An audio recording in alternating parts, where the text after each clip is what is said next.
right? Here's another one. You ready for this? SPA, single point of accountability. In the business world, we like to have what? Multiple points of accountability. I'm like, no. I remember one day we were having problems getting quotes from the Philadelphia exchange. It's called the PhilX. Quotes from the PhilX to our trading floor, and we lost like $4 million that day. And the partners are like, oh my God, Whiz, we lost $4 million. Problems with quotes. What's this thing called, debrief? I'm like, yep.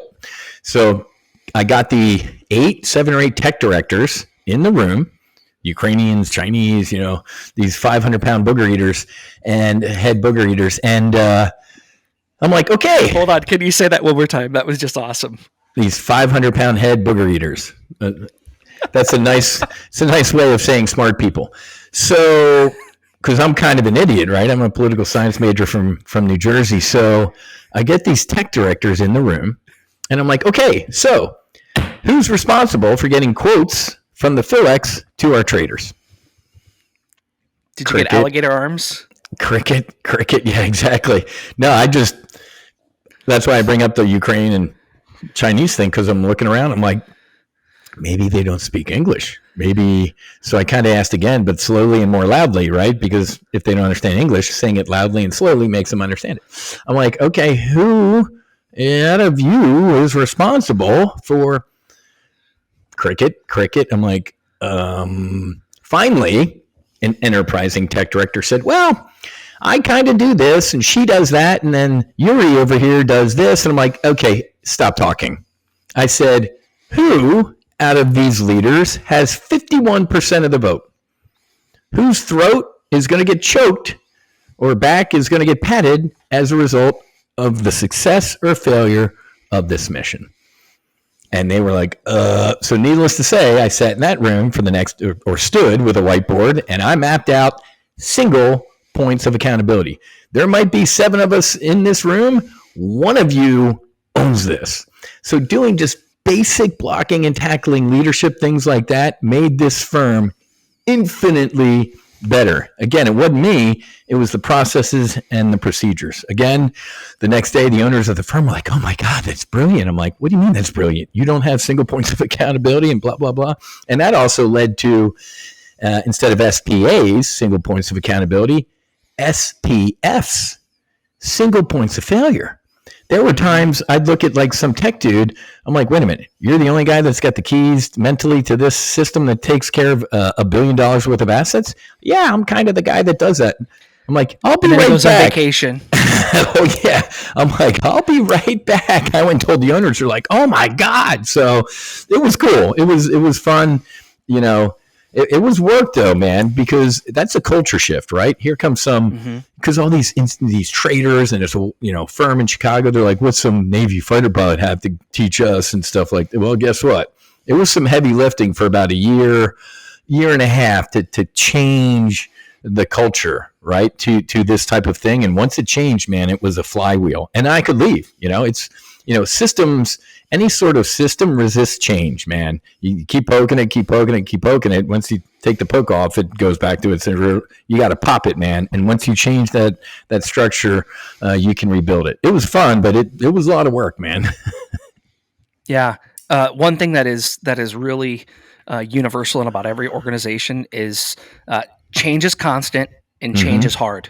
Exactly. That's a great way to put it. That is so important. Absolutely. And no one likes change. So there's 3 things: change is constant, change is hard, and no one likes change. Correct. Those are the 3 things. And agreed.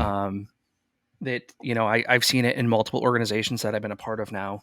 And when you have somebody who's a change agent, everyone shakes their head like, "Oh, that's a great idea," until it impacts them and they have to do something. then you get the alligator arms, right? Exactly. Yeah. And it's like, ooh. Agreed. Yep.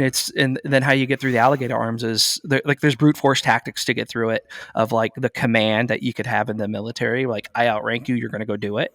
Correct. And then when you get into the like normal world of life, outside of the military, it's like there's a whole myriad of different leadership skills you have to be able to do, and every situation is just a little bit different. Correct. Yeah. And you have to lead the person, not the team, right? Teams are made up of individuals. How you talk and interact with one person ain't the same with everybody. You can't have blanket leadership. You got to be able to shuck and jive with the individual requirements of the team. It's so true, and some people are like wild stallions, right? They're like a wild horse. They just don't want to conform. Well, and that might be okay, but guess what? You might not only be in the wrong seat on our bus, you might be on the wrong bus at the end of the day. I like that. I like that one a lot. Wiz, when you talk about all the different stuff that you're doing, and I haven't even done this yet, but I first off want to say, I usually say this right out of the gate, but you told such a really short story about who you were. It is a short story. I'm just kidding. I forgot to say thank you for your service.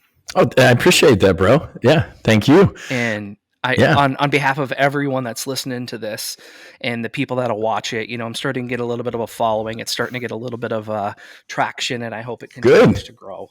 Giddy up, man. Journey of 1,000 miles begins with the first step. So get there, man. Yeah. I got faith in you. I appreciate that. I just want to say on behalf of everyone that's watching this, they're also saying thank you too. I appreciate that. And, yeah. You know what? If I can add something real quick, I love that and I appreciate that. I tell civilians when they say that, like, thank you for your service. Going forward, if you all can put a comma at the end of that, and don't make it a period, make it a comma, and say, "Are you good?" Just those three words could potentially save a life.